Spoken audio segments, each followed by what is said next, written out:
Greetings YouTube, Captain Machine here, back for another video, and it's just doing a nice cup of tea in my new mug, if you like that. Here we go. But speaking of being British, we're going to be talking about a computer game today, which is something I've been trying to do for quite some time, and I've not been able to get the time or the technical aspects to get done for a short while, so I really am sorry about this, guys. But I present you with a question. What happens when you mixed Call of Cthulhu, which we all love, I hope, and XCOM, which, as we know, the Gentleman Gamer is doing a lovely Let's Play of, or did a Let's Play of, for XCOM Terror from the Deep. The answer is you get a lovely iPhone and iPad app called Call of Cthulhu The Wastelands. I'm going to have a look at it for you now. Now, the first thing you may notice is obviously the name of the company that make it, which in this case is Red Wasp Design, and it is an officially licensed Chaosium Call of Cthulhu product. There is H.P. Lovecraft in all his glory, and a little bit about the recent update and patches, because as I've said before in one of my previous videos, this game was almost unplayable in its current format when it came out. Just let you soak in that atmosphere.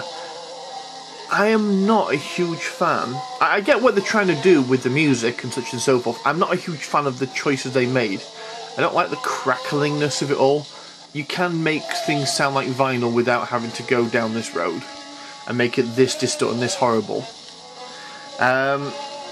Just gonna catch up, and when you're loading or when you're upgrading your characters or buying new equipment, which you can do between levels, you get this music, which again is suitably creepy until you start to hear. You hear that in the background? Like the radio that's out of tune, out of focus. Sounds horrible. And when you're having to concentrate on leveling up your characters properly, this is really not something you want screeching in the background towards you. It's not a very good,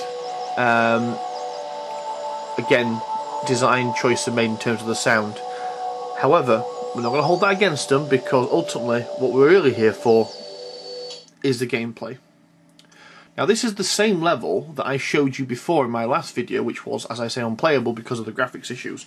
Now, every time a level starts, or every time you hit an objective point, some people have got stuff to say. We'll skip over that, because I want to actually show you the world. And every time I do this, I get shot in the first turn, even before I get to do anything, because this fellow over here is on Overwatch. And personally, I feel that is a little bit of an oversight in terms of game design, but again, we'll let that slide because sorry guys, as you can tell, this is set in World War I, with all the trenches and such and so forth, and the mustard gas as well. Now, look, you remember that white church I showed you before in the last video? Here it is in all its ruined glory. And you can rotate around to get a better angle, better look at it. Maybe I'll look on the inside. It's a little ruined church. And basically, each character's got a little number above their head, which determines how many action points they have left, which is kind of like time units in XCOM. And they also have a little shield above their head, which means they're currently in cover. Now, you get cover by being in things like craters or trenches, although line of sight seems to be something that doesn't creep up too often. You get things like this little brick wall here, and you get like a, let's have a look, something else that might block line of sight.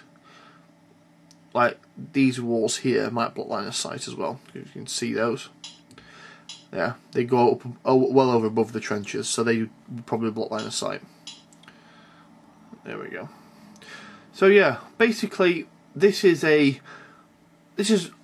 obviously based on a role-playing game. Role-playing aspects do apply in the fact you can level up your characters between levels, and the skills that you get are all directly related to this aspect of the game. There's no RPG element to it above and beyond the ability to upgrade your characters. And every mission gets an objective. It is explained in the text what the objective is, but it's always nice to have a reminder or have it just spelt out for you bluntly, because sometimes they kind of get a bit flowery with language in terms of what they have to do. So it's nice to have this reminder. So I need to escort Professor Brightmere to the church, and I'll probably have to get him into one of those 4 squares over there. Now, I'm not going to show you a full game, I'm just going to give you a quick sample of how this game works. So we've got this fella here, There we go. Who's this? Sid Brown. Sid Brown has taken a dislike into that fellow over there. So just literally hold my finger on him. Now, at the moment, I've got a 48% chance hitting him using 35 of my action points. However, I still have 11 left over, so I can spend them all to aim, which will massively increase my to hit by 88%, and I do 12 to 16 damage. Let's see what happens. Down he goes with a critical hit. Basically, that's literally how the game works. And you'll move around. Mustard gas will screw you over unless you are come equipped with a gas mask. And I highly recommend avoiding it if you can do it, because even with a gas mask, you are going to suffer from some problems with it, and you are going to have some injuries. If you got med packs, you can equip yourself. There's med stations around the levels, which if you sit next to, you'll slowly regenerate health over time. And overall, it's a really fun game. Now, I don't want to spoil it for you. I don't want to get rid of the horror aspect of it, because there is a tiny bit of it there, because you are going to come across Lovecraftian beasties later on in the game. And how it deals with this is you have sanity. So, for example, Sid Brown has a sanity of 50. Every time he attacks successfully a Mythos-y beastie, not only does he obviously do damage to the Mythos creature, but he will lose sanity equatable to the scariness of what he just fought. And if you ever get to 0, one of two things will happen. You'll either go catatonic, which means you lose your goes, or you go into a frenzy, which means you get massive tons of action points. However, you can recover health by having somebody in your party be a psychoanalyst and walk up to them and do some psychology stuff on them in the battlefield. I'm not quite sure how that works, but it's an abstract method, we'll allow it. The variety of enemies is actually quite substantial. You've got obviously your German soldiers, your typical German soldiers here. Well, actually, these are cult soldiers, so they've got their black uniforms on. And then you've got some iron cultists here. If you can see that fella there with a big machine gun. Yeah. Quite an intimidating fella. Quite scary, in fact.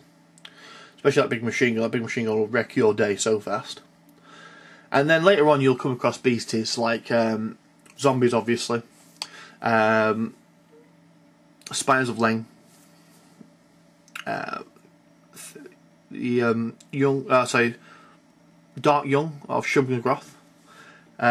Polis, which don't look anything like I thought they would do, and don't do what I think they would do, but they are particularly interesting to look at, and they do have an interesting mechanic that they use to affect the group around them.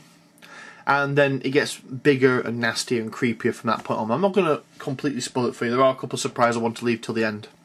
This campaign that you play through will last about, say, 4 to 6, maybe 8 hours, depending on your level of skill and the skill setting you picked. I play it on normal because on hard, it doesn't seem to be any different apart from the fact that the enemy are a higher percentage chance of hitting you, and you have a lower percentage chance of hitting them, and that to me isn't really hard. I mean, having an extra couple of enemies on the battlefield, for example, would to me equate to a hard setting, not making it so that the enemies are much more efficient, because this is a game about odds and statistics, and you can only stack the odds in your favour for so long before eventually you're going to cop for a stray round.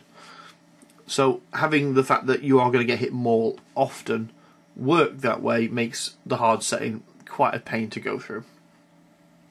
At the moment it's only out for the iPad and the iPhone. There is talk about an Android version, and I'm pretty darn sure there is going to be no PC port of this, which is a dying shame, but hopefully Red Wasp Design get some money off the back of this and we'll go on to make bigger and better things so that we can possibly maybe revisit this in the future with like a anniversary release or something sort of like that. But for those of you who have iPads and iPhones, I highly recommend you go and get this. It's a short campaign, as I said before, 6, maybe 8 hours, and if it was a full budget title release, I would have kicked off so horribly. In fact, there are games out there at the moment that are coming out at full price, like £40, $60, whatever, which are only a couple of hours long, and that's criminal, especially when some of them have no multiplayer components to speak of, or just tacked on multiplayer to kind of artificially extend its lifespan. In this case, it's like £2.99 or whatever that equates to in dollars. I highly, highly, highly recommend it. Out of my scale of 1 through 5, I give this a full 5 stars. Yes, I'm not a big fan of the music design choices they've made, and I would have liked a little bit more role-playing aspect to it, maybe. Have some multiple branching choices which give you different missions depending on what you picked. But ultimately, for the price I paid, this is an amazing game.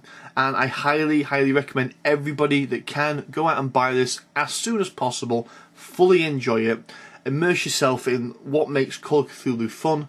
And if you guys out there want to leave a video response or a text response, let me know how you got on with it, because I would love to see more people talk about this game, get it out there, because they suffered from a lot of negative reviews on iTunes because the first release didn't work.